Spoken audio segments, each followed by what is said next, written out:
అందుకే ఇవాళ ఈ వేదిక మీద నుంచి ఎన్నికలు కాదు, దేశ భద్రత వచ్చినప్పుడు కాంగ్రెస్ పార్టీ దేశ భద్రతకు నిలబడుతుంది.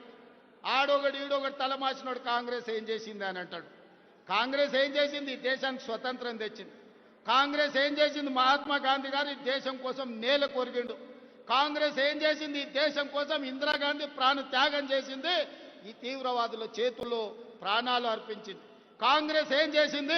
రాజీవ్ గాంధీ దేశాన్ని రక్షించడంలో ఈ దేశం కోసం సర్వం త్యాగం చేశారు. మోతీలాల్ జవహర్లాల్ నెహ్రూ స్వతంత్రం కోసం పోరాటం చేయడమే కాదు, నెహ్రూ 10 సంవత్సరాలు బ్రిటిష్ వాళ్ళు జైల్లో పెట్టినరు. వేల కోట్ల రూపాయల ఆస్తులు ఆనాడు దేశం కోసం సర్వం అంకితం చేశారు. ఇవాళ 75 సంవత్సరాల తర్వాత కశ్మీర్ నుంచి కన్యాకుమారి నుంచి కశ్మీర్ వరకు 150 రోజులు 4000 కిలోమీటర్లు మండు టెండల్లో మంచు కొండల్లో పేద ప్రజల కోసం పాదయాత్ర చేసిన రాహుల్ గాంధీ ఈ దేశానికి నాయకత్వం ఇచ్చడానికి 75 ఏళ్ల తర్వాత సొంత ఇల్లు లేని నాయకుడు ఎవరైనా ఉన్నారు అనంటే మన నాయకుడు రాహుల్ గాంధీ గారు.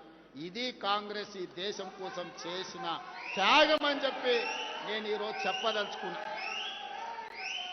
అందుకే మిత్రులారా, ఇక మోడీ కాలం చెల్లిన రూపాయి, మోడీ రద్దయిపోయిన 1000 రూపాయల నోటు లాంటోడు ఈరోజు రాహుల్ గాంధీ గారి నాయకత్వం ఈ దేశానికి అవసరం ఉన్నది. రాహుల్ గాంధీ లాంటి నాయకుడు ఈ దేశానికి ప్రధానమంత్రి ఉంటే ఇందిరాగాంధీని ఆదర్శంగా తీసుకొని అపరకాలి ఆదర్శ మార్గంలో నడిచి పాకిస్తాన్ 2 ముక్కలు చేసి పాకిస్తాన్ ఆక్యుపైడ్ కాశ్మీర్ని హిందుస్థాన్లో చేర్పించుండేవాడు రాహుల్ గాంధీ లాంటి వాడు ఈ దేశానికి ప్రధానమంత్రి కావాలి. ఇక్కడున్న మనం అందరం ఈ వేదిక మీద నుంచి ప్రతిజ్ఞ చేయాలి, ఎప్పుడు ఎన్నికలు జరిగినా ఈ దేశానికి ప్రధానమంత్రిగా రాహుల్ గాంధీ గారిని గెలిపించాలి. అప్పుడే ఈ దేశం యొక్క రక్షణ కాపాడుతుంది, ఈ దేశానికి మేలు జరుగుతుంది. అందుకే మిత్రులారా, ఈడున్న వాళ్ళందరికీ నా విజ్ఞప్తి ఒక్కటే, ప్రధానమంత్రి మోడీ వల్ల దేశ గౌరవం నిలబడదు, ఈ దేశాన్ని యుద్ధంలో గెలిపించడు.